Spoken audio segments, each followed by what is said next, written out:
ராஜஸ்தானின் அஜ்மீரில் நடைபெற்று வரும் புஷ்கர விழாவின் ஹீரோவாக வலம் வருகிறது அன்மோல் என்கிற எருமை மாடு. 23 கோடி ரூபாய் வரை விலை பேசப்பட்டும் அதை விற்காமல் இருக்கிறார் அதன் உரிமையாளர். அப்படி இந்த எருமையில் என்ன ஸ்பெஷல் பார்க்கலாம்.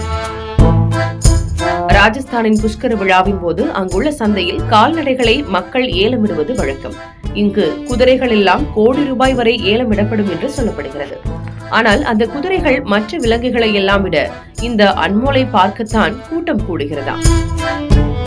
6 அடி அங்குலம், 13 அடி நீளம், 1500 கிலோ எடை என இந்த எருமை பலரின் கவனத்தை ஈர்த்திருக்கிறது.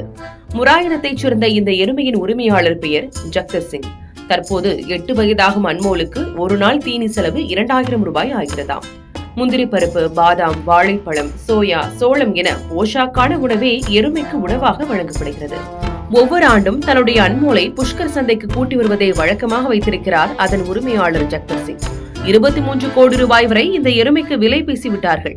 ஆனால் ஜக்தர் சிங் அன்மோலை தன்னுடைய மகனாக பாவித்து வருவதால் அதை விற்பதற்கு மனமில்லை என்று அறிவித்து விட்டாராம்.